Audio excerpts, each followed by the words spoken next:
Добрый вечер, дорогие друзья.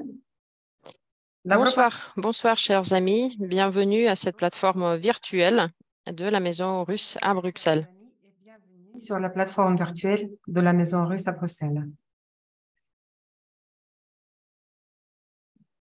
Сегодня мы продолжаем цикл виртуальных визитов в крупнейший музей русского искусства в Петербурге, Государственный русский музей.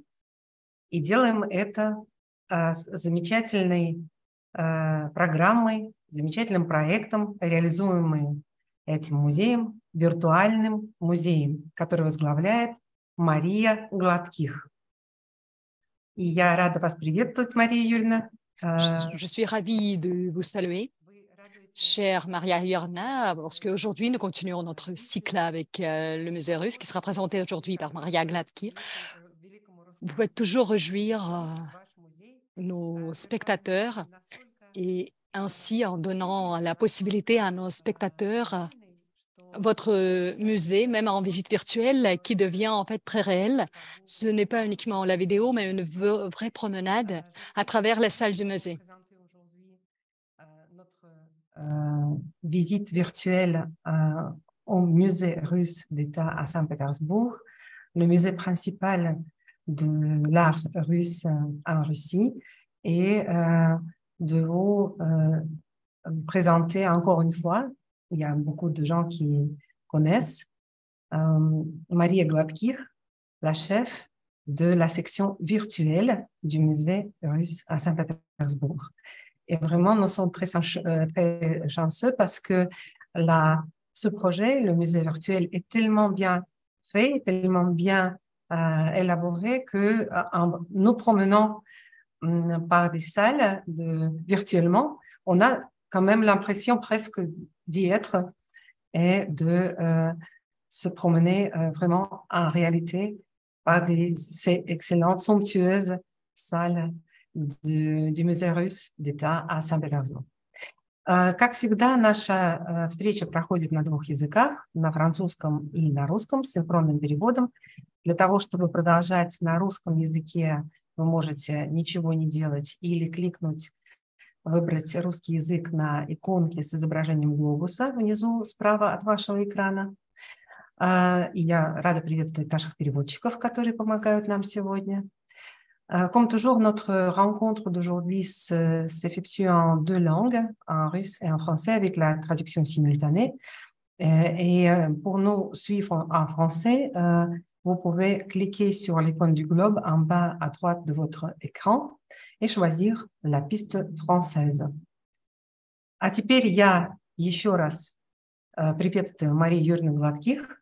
Donc, encore une fois, je souhaite la bienvenue à Maria Gladkich et je lui passe la parole pour qu'elle nous raconte un peu quelle sera notre promenade d'aujourd'hui. Bonjour, bonjour chers amis qui sont plus près de chez nous et qui sont dans des pays plus lointains. Je sais qu'il y a des spectateurs qui se sont rejoints à nous, non seulement de Belgique et non seulement de Paris, de la Maison russe à Paris, qui est avec nous, qui fait partie des organisateurs de cette rencontre. Je sais qu'il y a aussi des spectateurs venant d'autres villes, d'autres pays. Grâce aux nouvelles technologies, les distances sont plus petites, et donc ça nous donne la possibilité de nous rencontrer ici tous ensemble à Saint-Pétersbourg. J'espère que les mêmes rencontres vont suivre pour que vous puissiez découvrir d'autres villes russes. Alors, cette visite sera consacrée à l'anniversaire de la Maison russe. Cette année, la Maison russe célèbre ses 125 ans depuis son ouverture pour le grand public. Donc, pour la première fois, elle a ouvert ses portes il y a 125 ans et donc aujourd'hui, à l'occasion de cet anniversaire, nous continuons à le faire découvrir en racontant qu'est-ce que c'est comme musée. La première rencontre de ce genre a été consacrée à l'ouverture, à l'inauguration du musée russe et au concept d'où ça vient, d'où cette idée est venue. Alexandre III, l'empereur Alexandre III, qui avait sa collection de l'art russe et qui a eu cette idée de créer en Russie en musée national, en musée d'État de l'art russe, où seront représentés les meilleurs chefs-d'œuvre des artistes russes. Donc, différemment des collections privées qui étaient donc composées en fonction des goûts et des visions des propriétaires. Aujourd'hui, cette rencontre sera consacrée à l'exposition du musée russe. Donc, nous allons faire une petite promenade virtuelle à travers les salles du musée russe. Nous allons commencer par le vestibule, les salles de l'exposition, mais je ne vais pas anticiper. Donc, aujourd'hui, le musée russe occupe plusieurs bâtiments et bien sûr, chaque bâtiment méritera une visite à part. Mais aujourd'hui, nous allons nous consacrer sur le bâtiment du palais Mikhailovski qui accueille donc l'exposition principale du musée russe. Et tant qu'il s'agit du musée national, musée d'État, pratiquement chaque œuvre d'art que vous allez voir est un véritable chef-d'œuvre.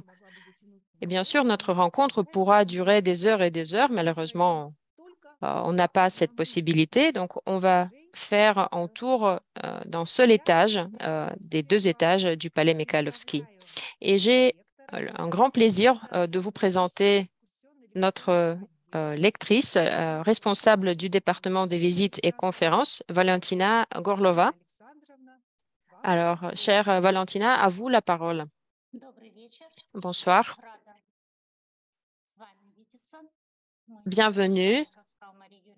Comme Maria l'a dit, nous allons faire une petite promenade, un petit tour du musée russe, à savoir la partie de l'exposition qui est conservée dans le palais Mikhailovski. Le palais se trouve en plein centre de Saint-Pétersbourg, pas loin de l'avenue Nevsky. Le bâtiment a été construit sur le projet de Karl Rossi, donc l'un des principaux architectes de l'époque. Et ce bâtiment, le palais, appartenait au grand prince Mikhail Romanov, le fils cadet de l'empereur. Il a été le 10e enfant dans la famille, donc il n'avait aucune prétention sur le trône. Et le palais a été construit spécialement pour lui. Le palais ressemble à un manoir. Il est au fond de la cour d'honneur, de la cour d'apparat. Et donc, le grand prince, Mikhaïl, passait par cette belle grille décorée de l'aigle bicéphale. Et aujourd'hui, les spectateurs, les visiteurs du musée russe empruntent le même chemin et passent par la même porte. Lorsque le palais a été construit, l'escalier d'apparat a été son centre.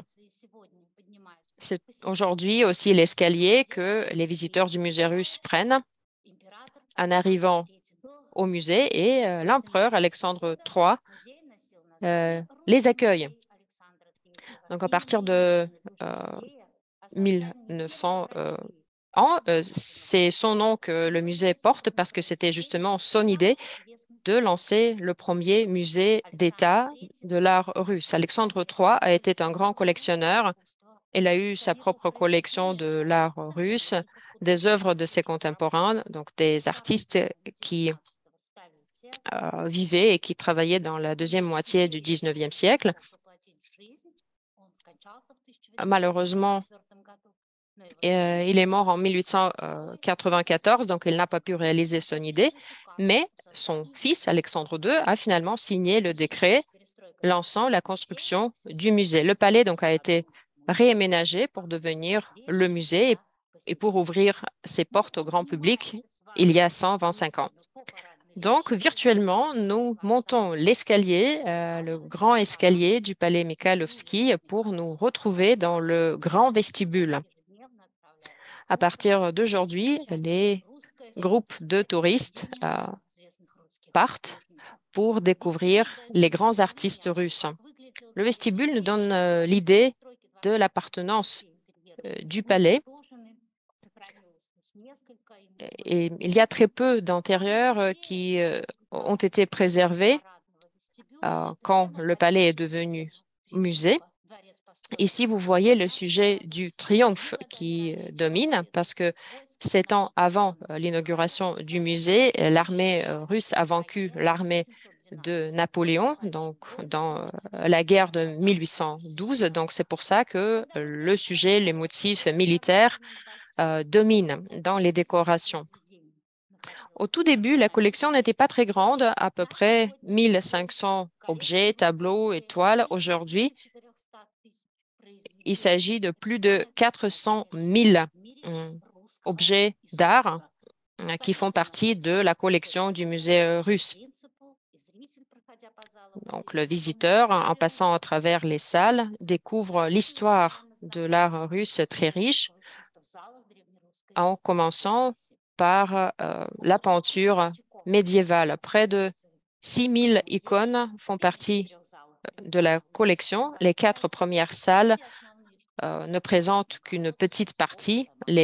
Toutes les grandes écoles de Moscou, de Novgorod, de Pskov sont toutefois représentées dans cette exposition. L'une des icônes les plus anciennes qui fait partie de la collection s'appelle Ange aux cheveux dorés ou Archange Gabriel. L'icône a été retrouvée à la fin du 19e siècle et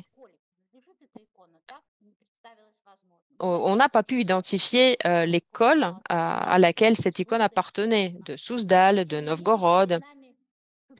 Mais quoi qu'il en soit, il s'agit bien évidemment d'un chef-d'œuvre de l'ancien russe, l'archange Gabriel. La deuxième appellation, ange aux cheveux dorés, n'a pas été donnée par hasard. Vous voyez bien des petits fils, des cheveux très très fins aux couleurs dorées comme symbole de l'immortalité. Le type de visage d'archange ou d'ange appelé le type grec ou le type byzantin. La Byzance a été l'héritière de l'ancienne Grèce, de la Grèce ancienne. Donc, nous continuons notre promenade pour nous retrouver dans la salle qui présente les œuvres de l'école de Moscou, dirigée par Andrei Rublev, le fameux Andrei Rublev. Et donc, c'est l'une de ces icônes. Ces icônes se trouvaient autrefois dans la cathédrale d'Assomption de la ville de Vladimir. Aujourd'hui, ils font partie de la collection. Ici, vous voyez l'icône de l'apôtre Pierre avec la clé. Vous voyez des traits un peu lyriques, psychologiques, qui sont très caractéristiques à l'œuvre d'Andrei Rublev. L'icône exécutée avec une très grande virtuosité. Juste à côté de l'icône de l'apôtre Pierre, vous voyez l'icône de l'apôtre Paul, qui est toujours représenté avec soit la Bible, soit le manuscrit. Cette icône fait partie de la rangée de la déicis de l'iconostase, d'où l'orientation des figures. Les figures des apôtres sont orientées vers la figure centrale, qui est bien sûr Christ en gloire.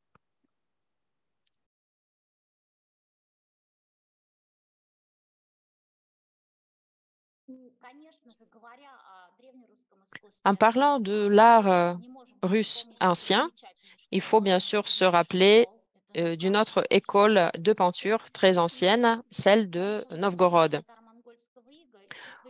Au moment du joug des Tatars et Moghols, c'est effectivement l'école de Novgorod qui connaît un épanouissement. Les sujets sont très variés. Les sujets venant de la Bible ou encore venant des apocryphes. Ici, par exemple, il s'agit d'un sujet qui s'appelle Descente aux enfers. Donc, Jésus-Christ, après étant monté vers les cieux, est aussi descendu aux enfers. avec tous les princes de la Judée. Et ici, donc, vous voyez Jésus-Christ qui tend la main à Adam et de l'autre côté, il y a Ève agenouillée. L'icône représente la force divine de Christ et notez bien la vivacité des couleurs très caractéristiques, encore une fois, de l'école de Novgorod.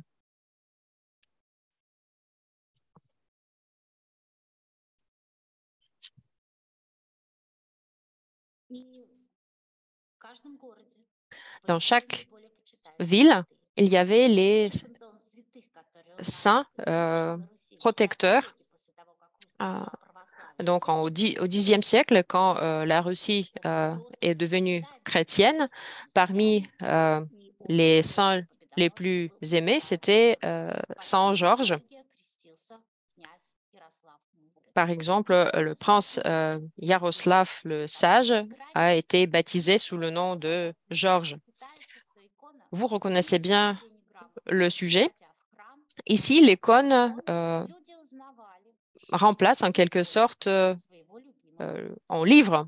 Pour les gens illettrés qui ne savaient pas lire, l'icône racontait les sujets de la Bible. Donc, vous voyez, il y a une image centrale entourée par des petites images racontant justement différents épisodes de la vie de Saint Georges, son emprisonnement, ses tortures, il a été martyr. Et donc, au centre, le sujet principal, Saint Georges qui sauve la princesse Yelisava. Il apprend qu'il y a une certaine force incarnée par le serpent qui a envahi, qui a occupé la ville, et donc la princesse a été donnée à ce serpent. Saint Georges s'adresse au Dieu et inspiré par Dieu, il combat le serpent, il commence à prier.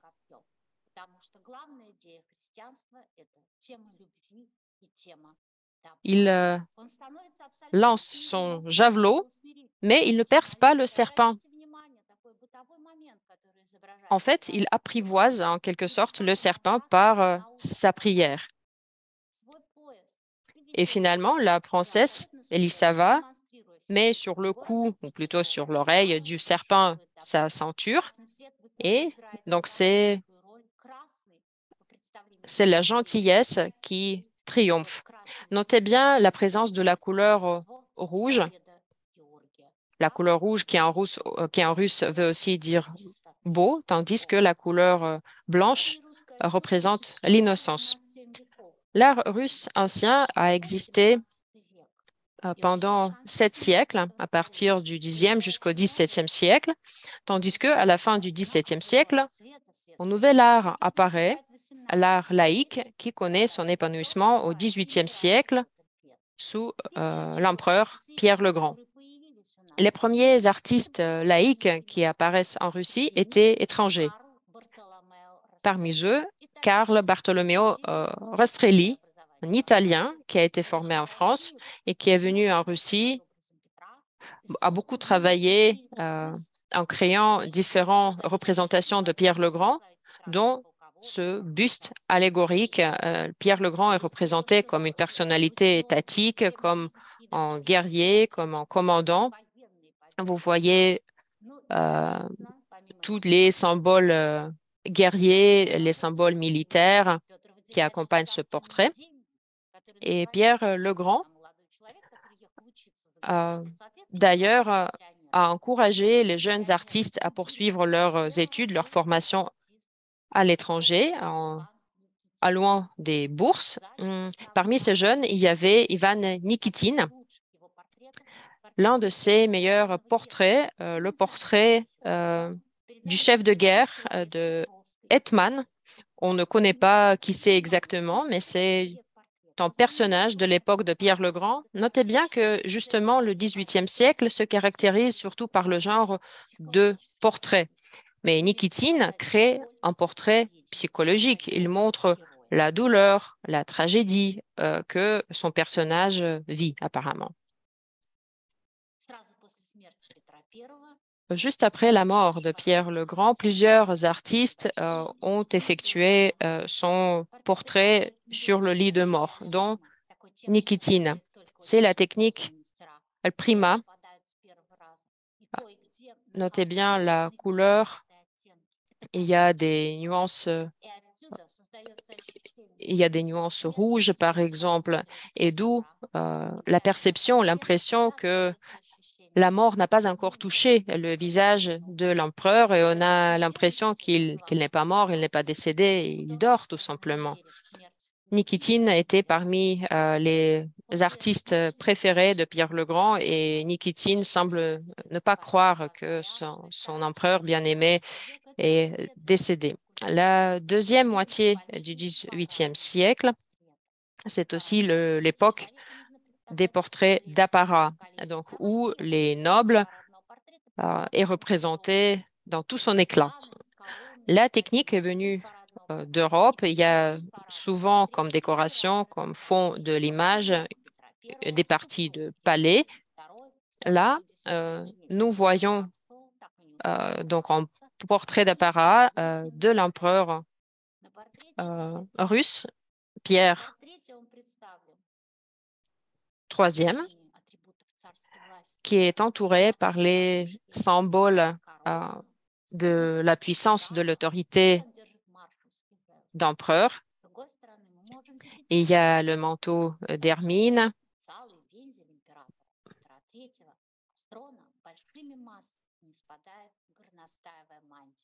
Et il y a le sceptre. Il y a le sceptre et l'orbe. Et notez bien les couleurs, encore une fois. Il y a le rouge, il y a l'or, il y a toutes les nuances du doré. Au XVIIIe siècle, une nouvelle technique arrive en Russie, c'est la peinture d'huile. Et une autre technique qui nous vient de la Byzance, celle de la mosaïque. Donc, comment ça se fait? On utilise le matériel de smalt, de safre. Après, on utilise le colle qui est produit des poissons. L'image, après avoir été composée et mise dans le poêle, où elle est figée, si vous voulez. Là, nous voyons le portrait d'Elisabeth Petrovna, qui est la fille de Pierre le Grand. Il s'agit aussi d'un portrait d'apparat. Sceptre, l'orbe, elle est entourée d'un ruban bleu. C'est l'ordre de Saint-André, fondé par Pierre le Grand. Donc, une décoration, la plus haute décoration qui existe en Russie. Donc, ce portrait témoigne l'époque de Élisabeth. Ses contemporains ont laissé beaucoup de témoignages disant que Élisabeth a été très élégante, gracieuse, et elle aimait bien se parer. Tous les témoignages sont très chaleureux. Si nous parlons d'une autre impératrice russe, Anna Ioannovna, là, par contre, les témoignages des contemporains ne sont pas si flatteurs. Ici, nous voyons une sculpture par Rastrelli, Anna Ioannovna. C'est son dernier grand œuvre qui lui a pris 10 ans. C'est aussi le temps du règne de l'impératrice Anna. Donc, elle est représentée au moment de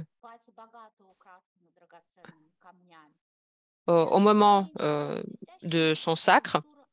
Nous voyons la couronne, la robe et le petit garçon qui lui donne l'orbe justement comme l'un des symboles de la puissance, de l'autorité des empereurs.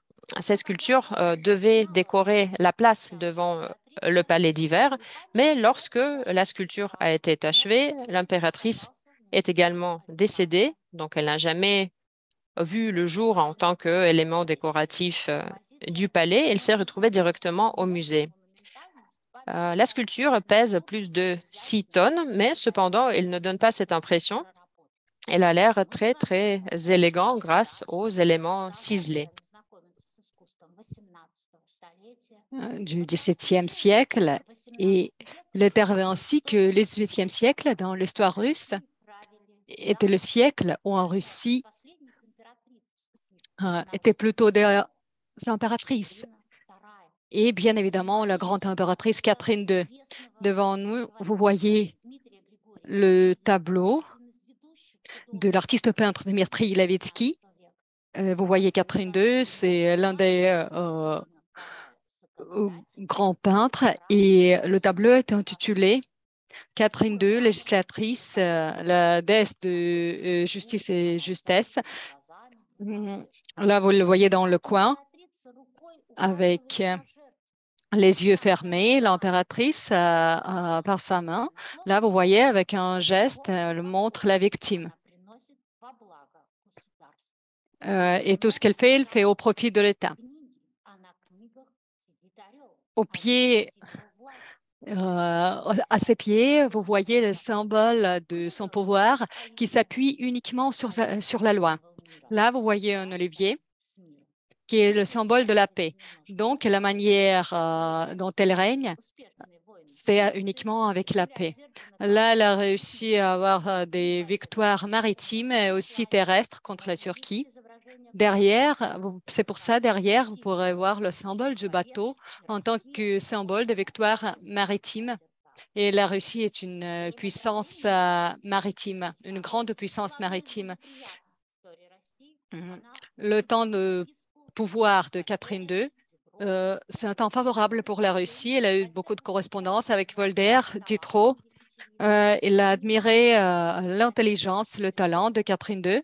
Elle, de son côté, elle a suivi les conseils de Diderot, et c'est elle qui a introduit en Russie le système de l'éducation générale secondaire. Et là, ce ne sont pas uniquement les garçons, mais aussi les filles qui maintenant ont eu à avoir accès à l'enseignement secondaire. Et l'école qu'elle a instaurée, c'est l'Institut Smolny, qui se trouvait sur le territoire du monastère. Et elle a demandé le portrait des élèves de l'Institut Smolny. Il y en avait 7 élèves filles, et ils sont toutes tous dans la collection du musée russe. Dmitri Levitsky a fait un portrait des élèves les plus jeunes de l'Institut Smolny. Là, vous voyez la fille qui porte une robe marron. Elle est la plus jeune parmi les élèves de l'Institut Smolny. À l'Institut, on a commencé à être inscrite à partir de l'âge de 10 ans.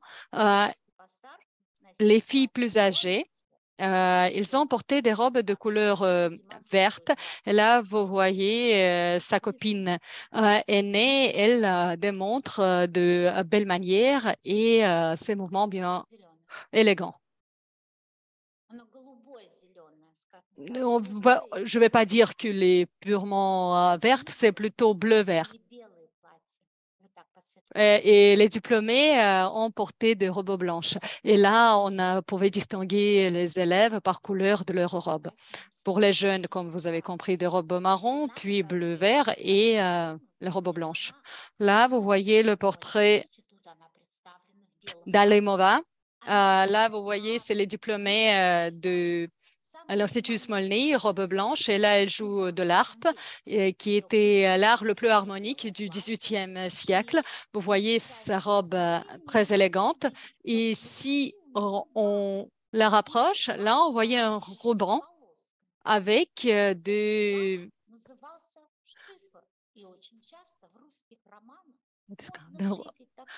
petits traits orange. Et dans les romans russes, on rencontre souvent l'histoire de ce ruban qui veut dire, qui témoignait de l'excellence de ses études. Et c'était un symbole de de l'excellence. Et là, elle a eu un chiffre qui a été décoré par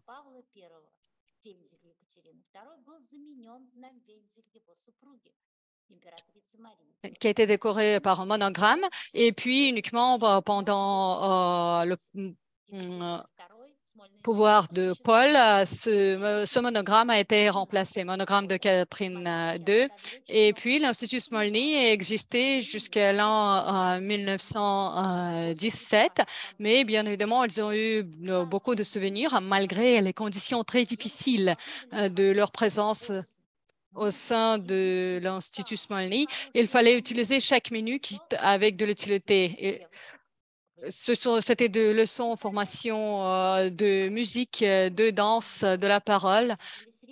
Bien évidemment, elles n'ont pas pu rencontrer souvent les unes les autres et ils ont eu l'enseignant qui leur a donné des cours du théâtre français. Et puis, ces leçons étaient autant passionnantes qu'ils ont commencé à faire des mises en scène. Et là, vous voyez devant vous deux élèves de l'Institut Smolny, Kovanskaya et Khrushcheva. Et là, c'est la mise en scène française. Et la fille que vous voyez à votre gauche, elle a joué un rôle masculin. Elle a bien évidemment, ça a apporté beaucoup de chagrin et de larmes parce qu'il y avait presque personne qui voulait jouer des rôles masculins. Là, sur cette scène, vous pouvez voir des bergers un berger qui invite une bergère à danser. Là, vous pouvez voir des visages très précis peints par Levitsky, mais malgré les traits peut-être pas pas trop standard. Elles sont les deux très belles. Et on voit qu'il est un grand maître d'art qui fait parfaitement les portraits. Là, on voit sa vision, leurs yeux. Puis on voit les éléments de ses costumes, de la robe de la fille qui joue la bergère. Et bien évidemment, elle nous fait plonger dans cette atmosphère. Puis, on se déplace dans la partie du musée où on peut faire connaissance à la première moitié du 19e siècle. Et maintenant, nous nous retrouvons dans la salle qui est appelée la salle blanche. Il y avait plusieurs salles, 4 salles principales. Et puis, bien évidemment, le nom de cette salle a été donné grâce aux couleurs, à la couleur des murs. C'est donc la salle blanche. Et on voit l'architecture intérieure. Et il a divisé là cet espace en 3 parties décorées par de grandes colonnes. Là, tout ce que vous voyez, c'est bien conservé et sauvegardé jusqu'à nos jours. La salle blanche, on appelait la salle de musique. Puis derrière la salle blanche ou le salon, vous pouvez voir la salle framboise ou carmeline. Et puis devant vous sont ouvertes 2 plus grandes salles du palais. C'était la cantine et la salle de danse. Au musée, on l'appelle la salle académique parce que vous pouvez voir les objets d'art du premier milieu du 19e siècle et la première moitié du 19e siècle et bien évidemment l'épanouissement de la peinture historique dont l'un des créateurs était Karl Brülov avec la peinture la plus connue, Le dernier jour de Pompée.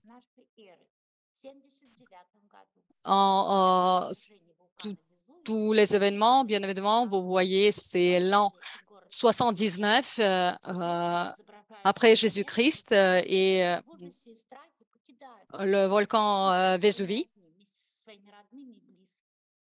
On voit la scène de l'amour, la scène divine, très bien peinte par Krylov. Au centre de la peinture, on voit la femme morte. C'était le premier mort qui a eu lieu dans cette ville. À côté d'elle, vous voyez son enfant.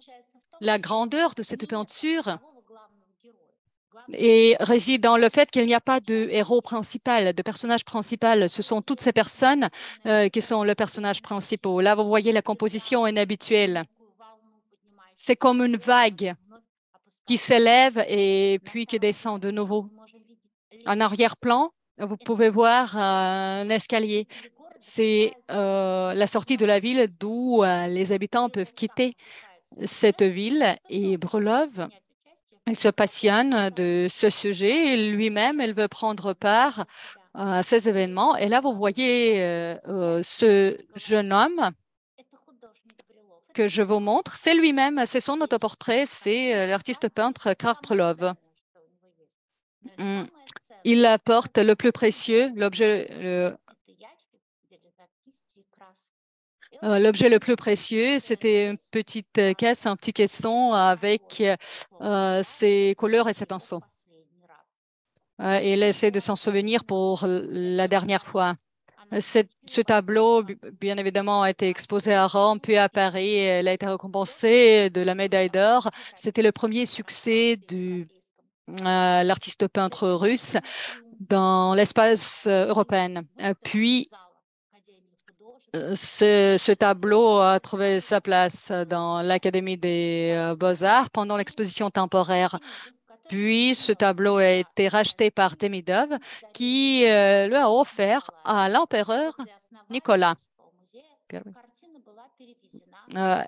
Et après l'apparition du musée russe, ce musée est là abrité ce tableau et maintenant, on a retrouvé sa place digne au sein de ce musée. Je continue à vous faire découvrir l'art de la première moitié du 19e siècle dans la salle académique.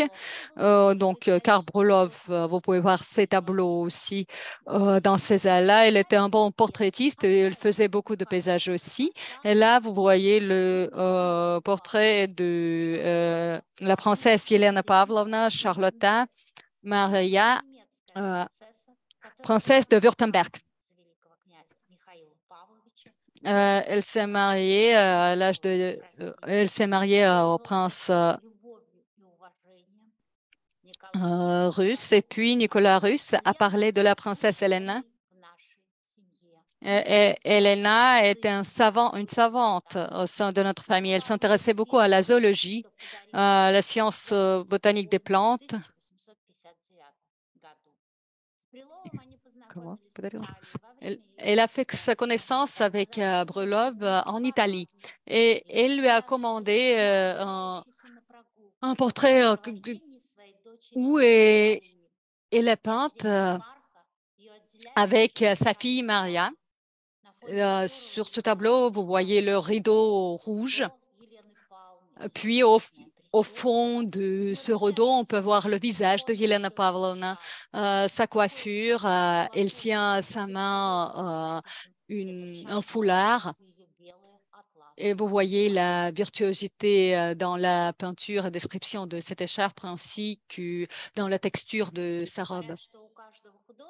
On dit que chaque peintre a sa muse et c'est elle qui lui donne l'inspiration. Pour Brulov, c'était la comtesse Yulia Samoilova. Ses amis ont fait leur connaissance. Brulov a fait plusieurs portraits de comtesse Yulia Samoilova. Voici l'un d'eux. Là, elle s'éloigne du bal Mascarade à Saint-Pétersbourg. Lorsque ce portrait a été créé, bien évidemment, des bals étaient très à la mode. Et là, on voit un costume spécial pour le carnaval. Karl Brulov a beaucoup aimé ce type de beauté. Il l'a appelé la beauté italienne. Il l'a appelée divinement belle. Et on voit bien évidemment son image, l'image de Yulia Samolova, dans beaucoup de ses tableaux, dont Le dernier jour de Pompée. On voit sur ce portrait, à côté d'elle, son élève, Amazilia Pacini, la fille du compositeur italien Pacini. Parce que Yulia Samolova a passé beaucoup de sa vie en Italie. Il a adoré l'Italie ainsi que l'opéra. Elle était l'une des femmes les plus riches en Russie et elle a investi beaucoup dans les actions caritatives en aidant les compositeurs et les chanteurs. Donc, on continue. Dans cette salle, vous pouvez voir les tableaux de Ivan Konstantinovich Ayvazovski, connu à tout le monde dans notre pays.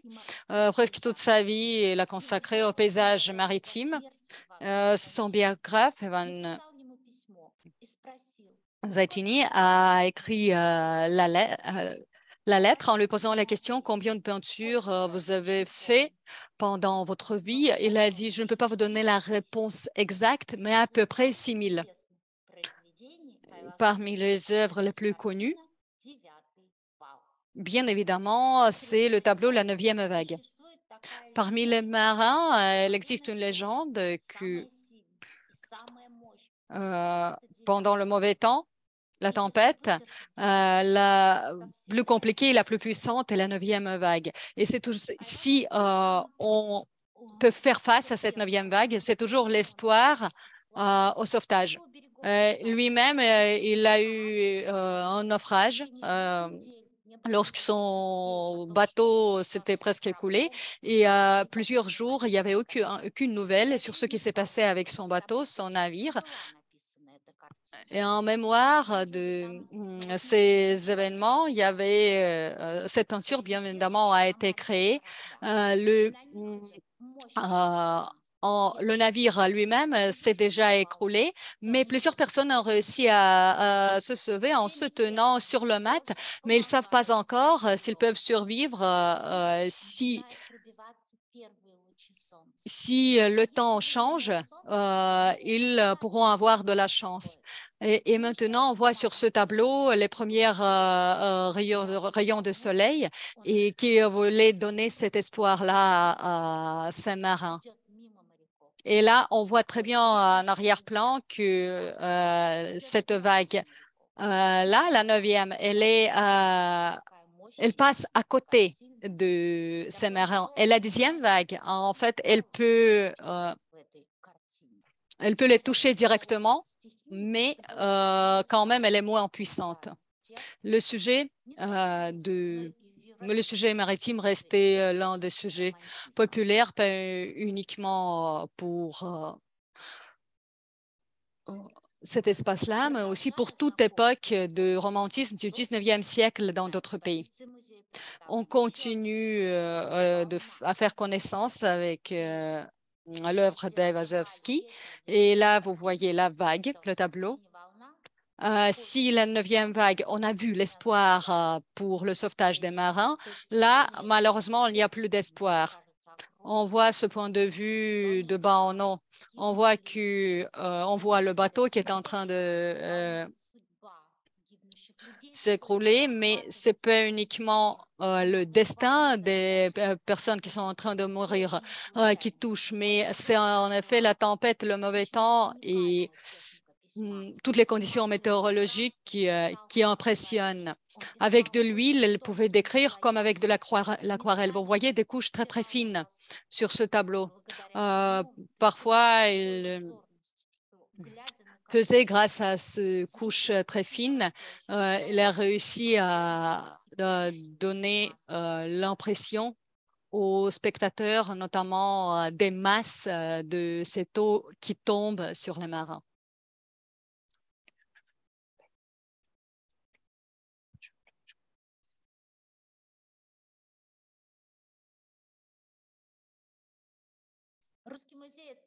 Le musée russe, c'est la collection unique des œuvres des peintres russes.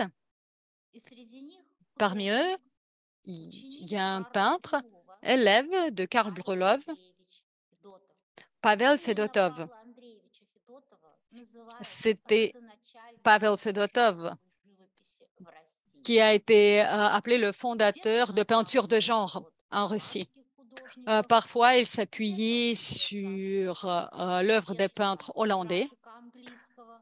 Parfois, elle prenait comme base les graphiques d'un peintre anglais, Howard. Et il faisait des peintures de genre qui parlaient de la routine de vie de personnes. Là, on voit une nouvelle classe sociale qui est décrite sur ce tableau qui s'est développé ici. Ce tableau-là, devant vous, est intitulé Demande en mariage du major. La dame qui porte une robe rouge, c'est une marieuse qui a trouvé un fiancé à la fiancée et vice-versa. Et elle parle au père de fiancé que le fiancé est arrivé. Et derrière son dos, on voit le fiancé. Et où réside l'ironie? Et en fait, le fiancé est un noble qui a complètement perdu tout son argent. Peut-être il a tout perdu dans ses cartes et peut-être il n'a rien plus d'autre sauf que son titre de noblesse. Et peut-être ses moustaches qu'il touche devant le miroir. Et on voit qu'à côté de ce fiancé qui n'est plus jeune, on voit le mur qui est tout à fait nu, qui veut dire aussi symboliquement que le fiancé n'a rien derrière lui. Il est bien évidemment très attendu. Ils sont ravis de le voir. Au milieu de cette peinture, on voit la fiancée. On a trouvé pour elle la robe la plus élégante, très à la mode. Elle a beaucoup de bijoux sur elle. Elle essaie de s'enfuir, pas pour la raison de sa non-volonté de voir le fiancé, mais parce qu'elle l'a vu dans les romans français. Et là, si on voit la position de ses mains, elle dit « Ah mais non, mais laissez-moi ». Et là, on voit toutes les personnes attendant ce fiancé, mais quand même un seul personnage qui est tout à fait indifférent à tout ce qui se passe là. Et c'est un chat qui est assis là en premier plan. Elle se lave. Il se lave, ce petit chat, parce qu'en Russie, on a un aphorisme. Lorsque le chat se lave, elle appelle les invités et on voit cet invité, le fiancé, qui est arrivé. Et au 19e siècle, on voit cette alliance de deux couches sociales différentes de la noblesse.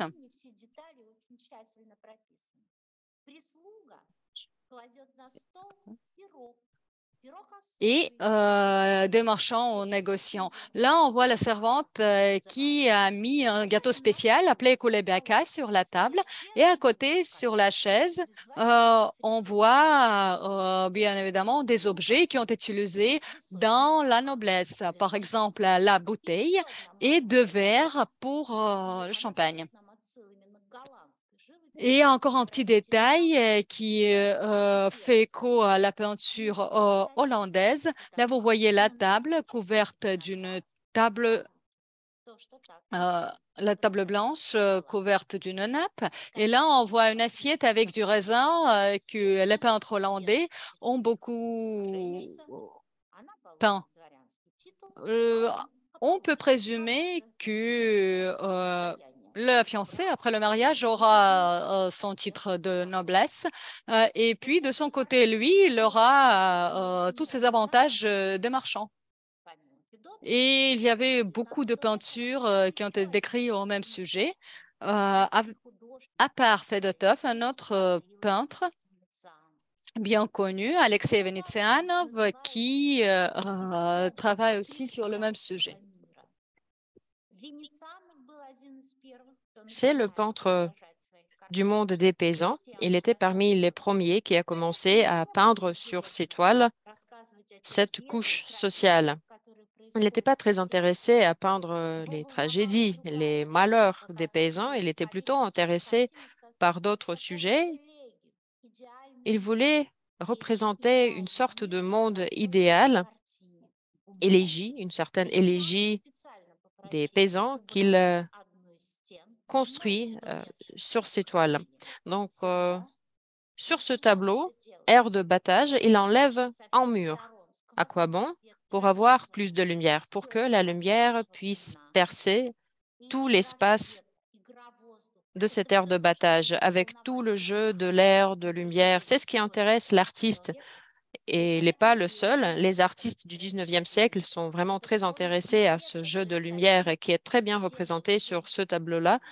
Nous la voyons glisser sur les murs en bois de l'aire de battage avec cette couleur dorée du bois. Les paysans sont placés comme des figures de staffage, comme s'ils jouaient un certain rôle, comme s'ils étaient figés avec leurs mouvements très lents, euh, donnant son charme à ce tableau.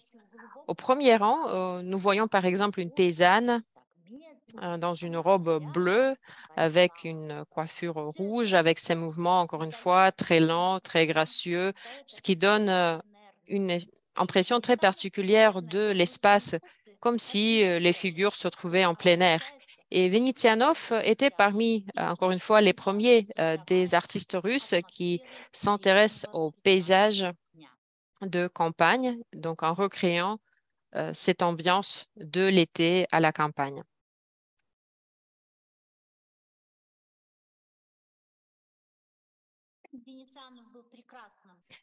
Vénitianov était aussi un très bon portraitiste.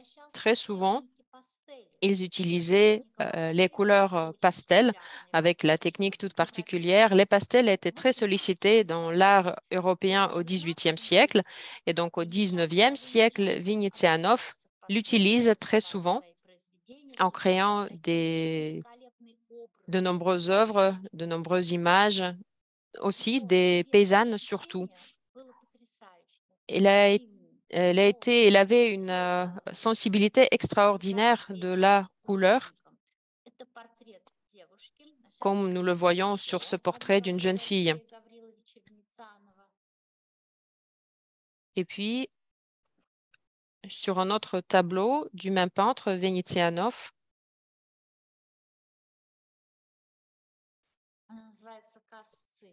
qui s'appelle Les Faucheurs. C'est quelque chose de très poétique. C'est encore une fois ce monde poétique que le peintre recrée, mais encore une fois, notez bien la délicatesse des traits de visage, la combinaison des couleurs, l'impression que ça donne de la robe, du collier sur le cou de la jeune fille. Et le moment probablement le plus délicat, nous voyons que le jeune homme a un regard très attentif. Qu'est-ce qu'il regarde? Il regarde les mains de la jeune fille avec les papillons. Les papillons comme le symbole de quelque chose d'éphémère, comme aussi le symbole de l'âme humaine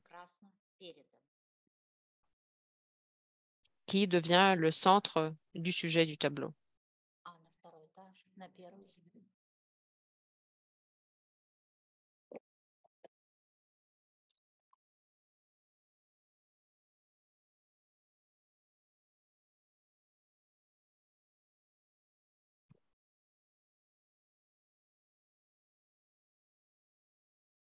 Мы снова с вами оказались в парадной. Donc, nous revenons dans le vestibule d'Apparat après avoir vu les œuvres les plus connues qui se trouvent à l'étage d'Apparat. Donc, au palais, l'étage, c'était vraiment l'étage de parade. On l'appelait bel étage. Et donc, maintenant, nous allons descendre au rez-de-chaussée où sont représentées les œuvres d'art de la deuxième moitié du 19e siècle.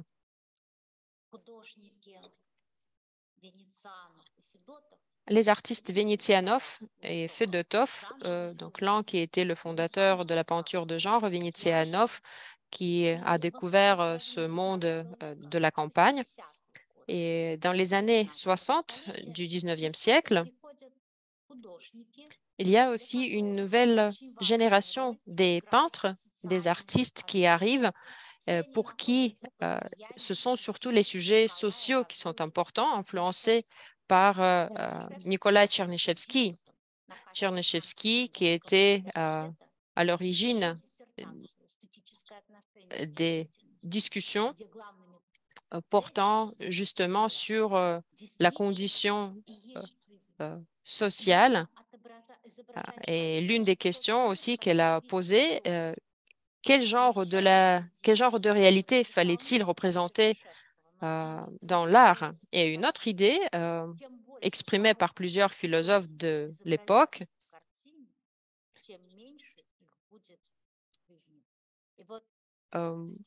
plus nombreux seront les péchés représentés sur les tableaux, moins nombreux ces péchés seront dans la vie. Alors c'est comme ça que le réalisme critique est né dans la deuxième moitié du 19e siècle avec Vassili Perov parmi ses fondateurs. Donc le tableau, le repas de monastère, nous raconte justement une histoire des péchés que l'artiste essaie de combattre. Alors le sujet du tableau, qu'est-ce que c'est? Les serviteurs, les gens qui sont censés servir aux dieux, en fait, sont envahis par les péchés. Nous voyons la table couverte par les repas, les plats, avec les hauts représentants des moines.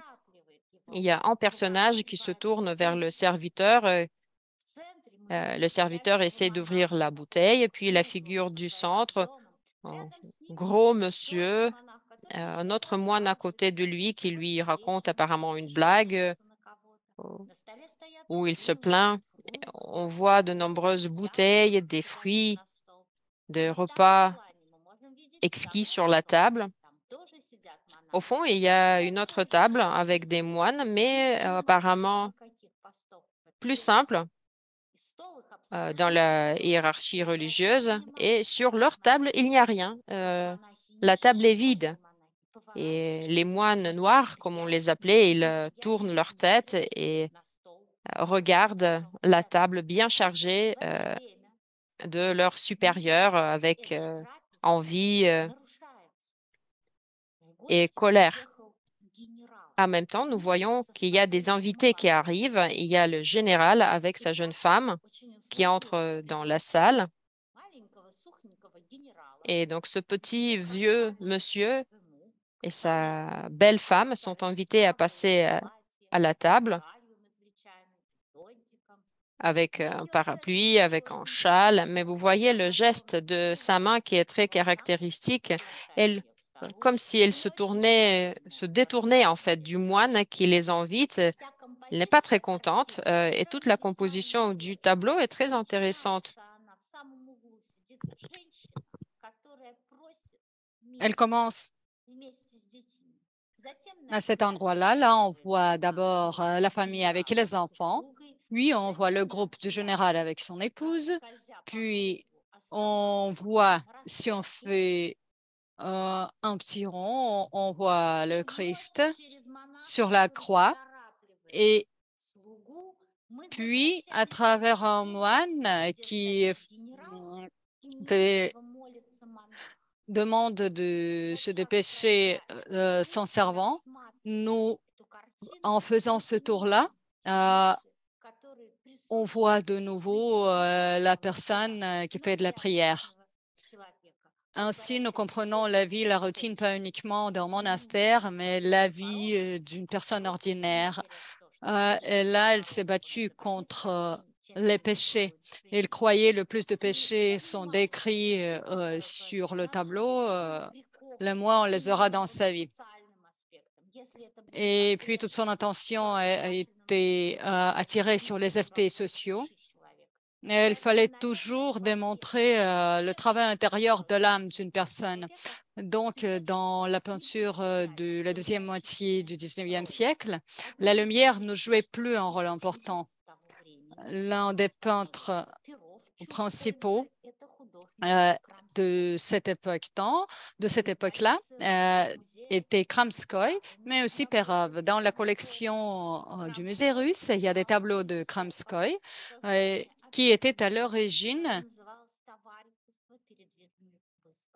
de la communauté des peintres itinérants ou d'expositions itinérantes. Cette communauté existait pendant plus de 40 ans. Bien évidemment, ils ont fait un grand pas en avant dans le développement de l'art russe. Kramskoï, étant diplômé de l'Académie des Beaux-Arts, a été un candidat pour l'obtention de la médaille d'or, dont l'un des avantages était un voyage gratuit à l'étranger de 6 mois.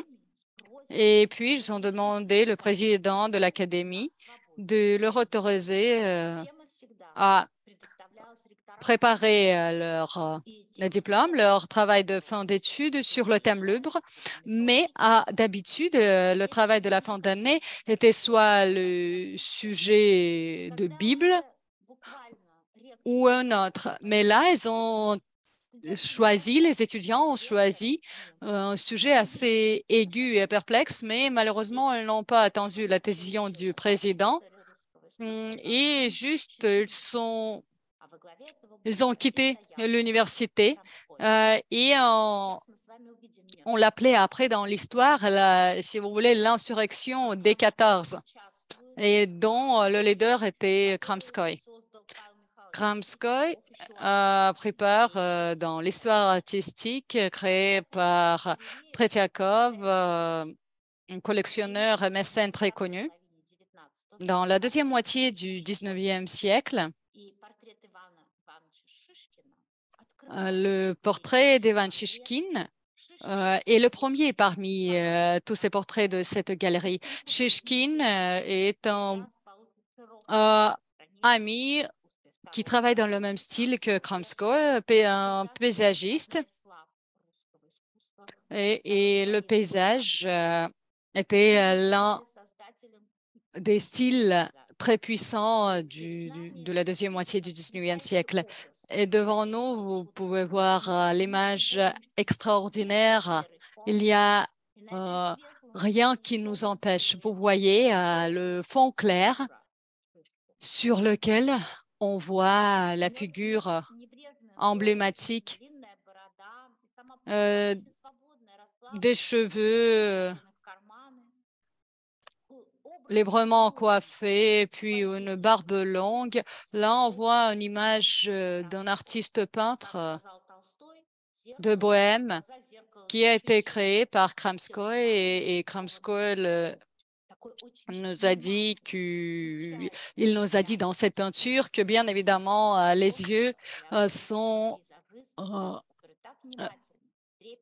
l'âme de visage d'une personne et il les a décrits avec tous les détails précis et on peut voir même dans de petits clins d'œil, même dans de petits angles, on voit sa vision et son émotion en ce moment. Puis on passe à la deuxième salle. On passe la créateur de paysages épiques. Donc, ce sont des bélines, des récits sur les bogatyrs, très détaillés. Ce récit est très détaillé et chaque peinture de Shishkin. Et bien évidemment, la peinture la plus connue était le bois. Chaque peintre a sa saison de prédilection. Pour Shishkin, c'était l'automne, bien évidemment. Pour beaucoup de peintures, c'était plutôt l'automne. Mais pour Shishkin, c'était l'été, mi-été plutôt. C'est pour ça, parmi ces peintures, on voit beaucoup de saisons estivales. Là, ce bois que vous voyez n'était pas loin de Yelabuga.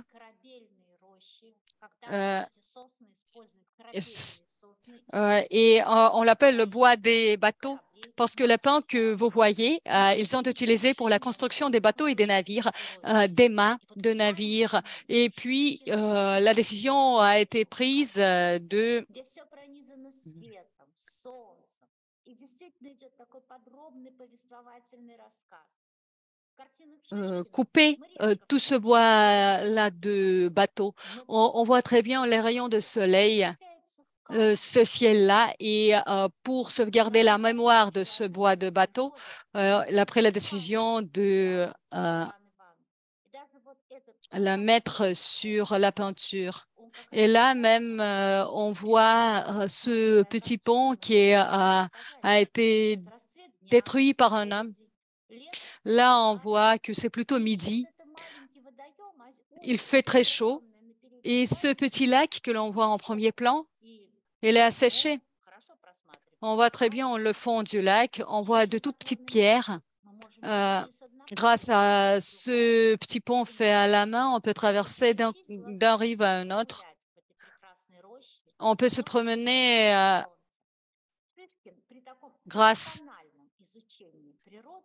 en se promenant même avec nos yeux. Il a étudié de toutes petites nuances. Il a décrit avec de tout petits détails les arbres.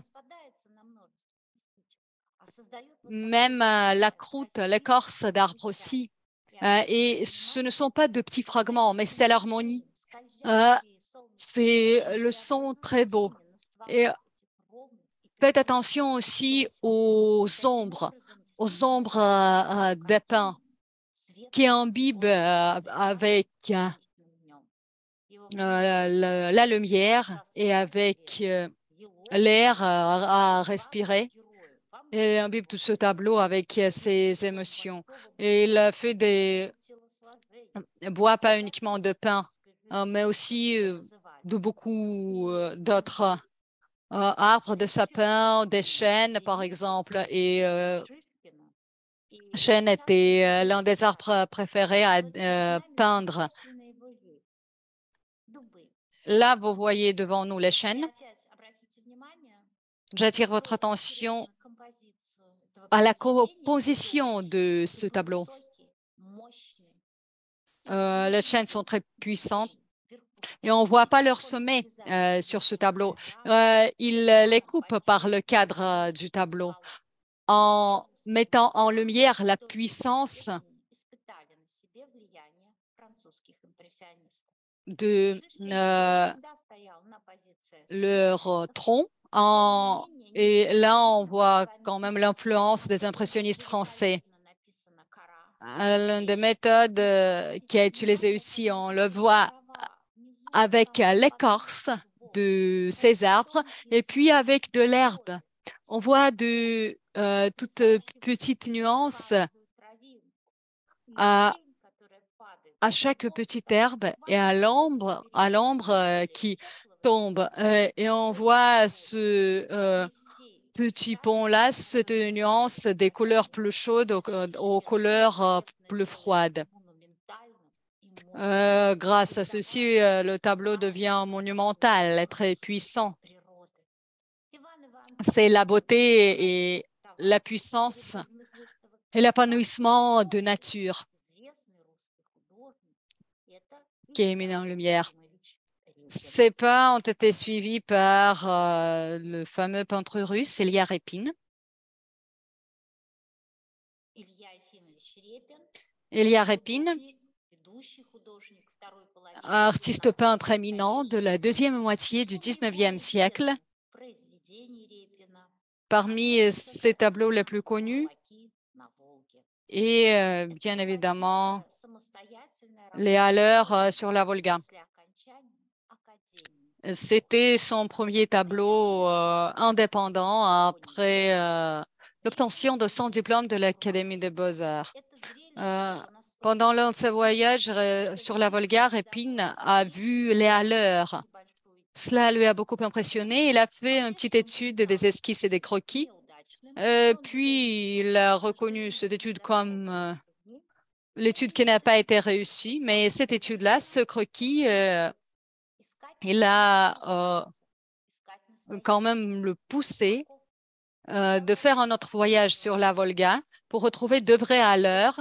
Il a passé tout l'été sur les rives de la Volga pour retrouver les personnages, des types qu'il fallait mettre au cœur de cette peinture. Et après l'été, il a passé tout un mois là-bas et puis il commence à peindre ce tableau. Comme lui-même, Repin l'a dit, 11 à l'heure,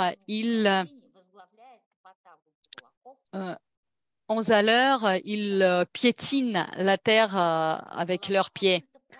Là, on voit la personne au premier plan couverte d'un foulard. Repin a laissé des mémoires très connues, Le proche éloigné.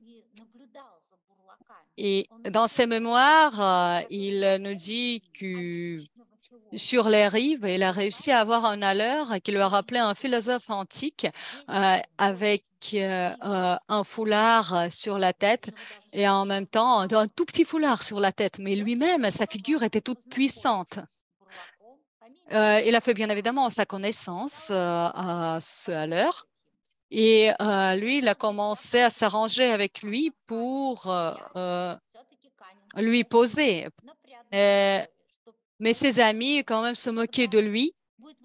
Mais de toute façon, le Haller lui a donné son accord, mais il lui a donné son accord d'être posé, d'être un personnage de vif uniquement pour le retour.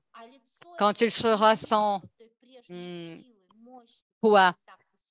Et son visage, après le retour, n'était plus puissant comme il l'avait au début. Après le retour, il était tout à fait épuisé.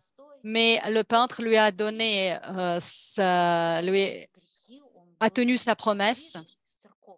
Il a tenu sa promesse et il a fait la peinture après. Et lui,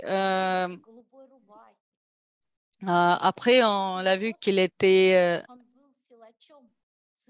prononcé de vœux pour devenir moine. Et à côté de lui, on voit une autre personne aux yeux bleus. C'était un métier tout à fait romantique.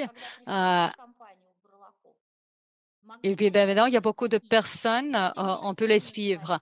Les Halers, parfois, elles ont donné leur nom. S'ils n'ont pas voulu donner leur nom, elles pouvaient donner juste leur surnom.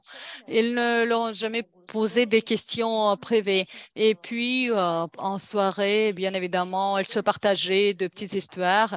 Et on connaît que l'un des écrivains très connus, Alexander Green, a quitté sa maison à l'âge de 14 ans et puis il a fait son travail avec les Halers. Et là, on voit Larka, un adolescent de 14 ans. Euh, euh, Là, elle est très fâchée contre son voisin et contre son voisin qui n'avait plus de force. Donc, il a fait affaiblir la bretelle. Lui, il n'était pas à l'heure, Larka. Mais Repin est devenu ami de Larka et ainsi il a mis aussi sa figure dans cette peinture-là. Donc 11 à l'heure que vous voyez, tout à la fin, vous voyez un type très intéressant, on le voit au profil. Tous les amis de Repin croyaient qu'il était grec parce que son profil est tout beau. Peut-être ce n'est pas par hasard que Repin lui a peint en profil, ne pas en face.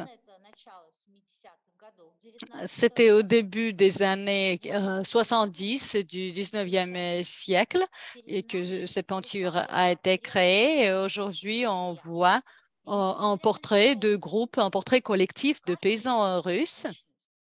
Et malgré le travail de caractère très, très difficile, bien évidemment, travail physique, chacun de ces allures est une vraie personnalité. Et on voit cette personnalité grâce au pinceau de Repin. Il est bien évidemment le maître du portrait psychologique, l'autre chef-d'œuvre qui a aussi trouvé sa place au sein du musée russe.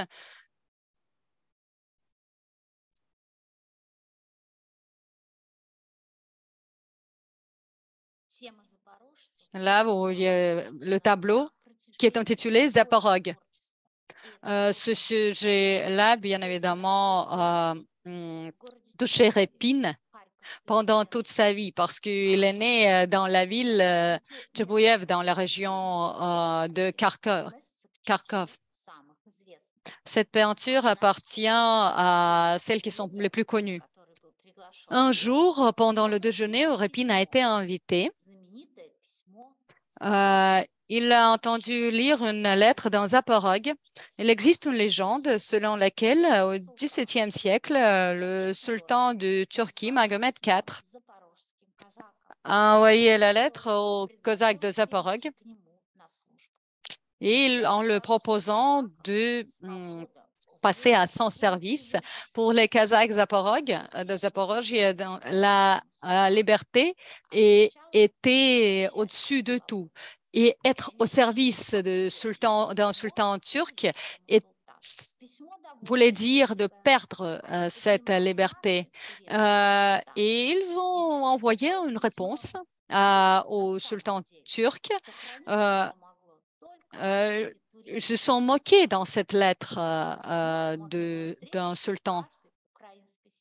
Et en effet, cette lettre, on avait pu retrouver dans chaque famille ukrainienne. Je crois que ce sont juste les amateurs de l'histoire ukrainienne qui ont peut-être un peu exagéré et ont créé cette histoire-là. Mais Répine, quand même, a été passionné de cette histoire-là. Et c'est ainsi qu'il a vu cette histoire-là. Vous voyez les Cosaques qui ont habité les Zaporogues qui ont habité sur l'un des rives de Dniepr. Et là, ils ont commencé à réfléchir à leur réponse. Là, vous voyez devant vous au premier plan un homme avec le deux nus. Et lorsque ses amis ont commencé à jouer des cartes. La personne qui est escamateur au premier plan, ses amis, ils ont quand même insisté sur le fait de le déshabiller pour qu'il ne fasse pas pour qu'il ne triche pas. Là, à côté, vous voyez la personne qui écrit, c'est la personne la plus respectée parce qu'il sait écrire. Après, vous allez voir un homme qui fume la pipe. C'est l'ataman, Ivan Serko.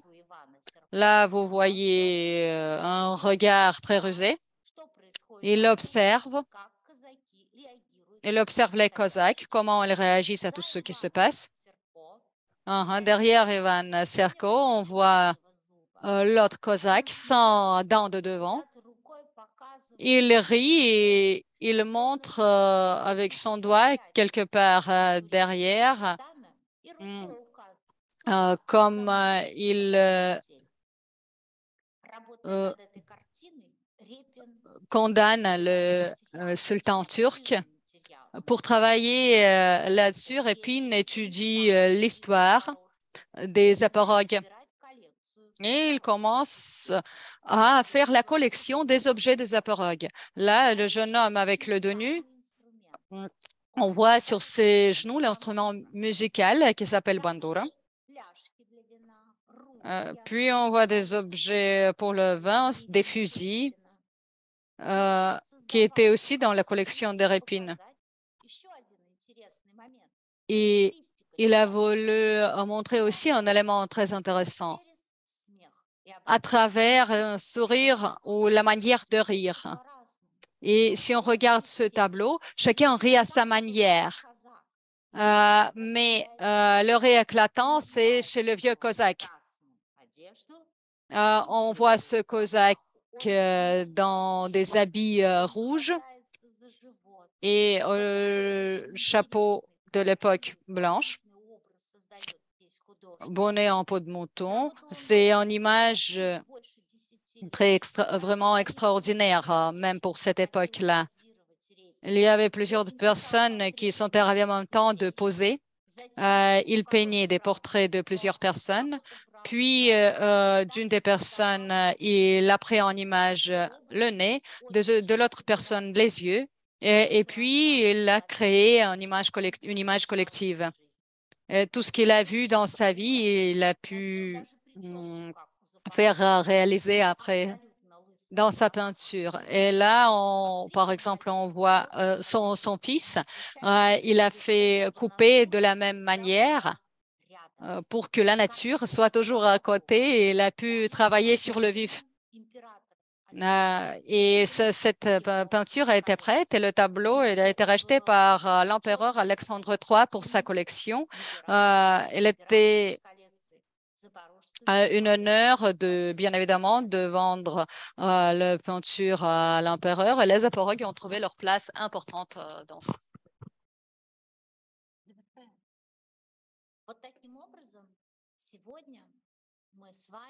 C'est ainsi qu'aujourd'hui, nous avons fait connaissance avec les chefs-d'œuvre les plus connus qui sont conservés, qui font partie de la collection du musée russe, les tableaux qui sont connus à tous les visiteurs.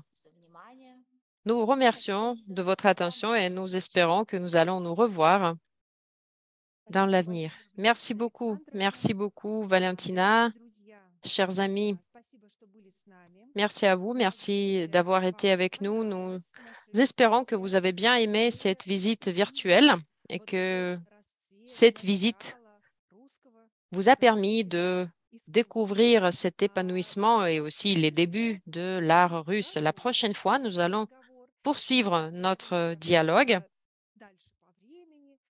Nous allons avancer dans le temps pour découvrir d'autres artistes de la deuxième moitié du 19e siècle, pour découvrir des mouvements très variés, très intéressants, des mouvements artistiques qui se sont développés en Russie à la fin du 19e, au début du 20e siècle. Et nous allons passer dans un autre bâtiment du musée russe, le bâtiment Benoît, pour donc découvrir aussi l'art du 20e siècle. Et nous allons encore une fois être guidés par Valentina Gorlova. Donc, suivez, s'il vous plaît, nos annonces. Inscrivez-vous à nos prochaines rencontres et vous pouvez également voir l'enregistrement de la rencontre de ce soir sur YouTube, sur la page Facebook de la Maison russe à Bruxelles et aussi sur la page du musée virtuel russe. Cet enregistrement sera donc sauvegardé en langue russe et française. Et je vous rappelle que sur les mêmes pages et sites, vous pouvez regarder les enregistrements de nos rencontres passées. Encore une fois, merci de votre attention. À la prochaine fois. Et bien sûr, si vous avez des questions, moi-même et Valentina auront le plaisir d'y répondre. Vous pouvez soit les écrire sur le chat maintenant, ou vous pouvez nous écrire directement via le site, le musée russe virtuel. Nous avons donc une page avec une adresse mail, une adresse électronique. Donc, si vous êtes intéressé par quelque chose plus particulièrement, nous allons bien sûr vous répondre. Bon, là, je pense que c'est tout. Merci encore de votre attention. Merci de vos paroles, de vos remerciements que nous voyons sur le chat. Encore une fois, merci à Valentina Gorlova, responsable du département des visites et des conférences du musée russe. À la prochaine fois, cette année de l'anniversaire du 125e anniversaire du musée russe. Vous serez toujours les bienvenus. À la prochaine fois. Merci. Au revoir.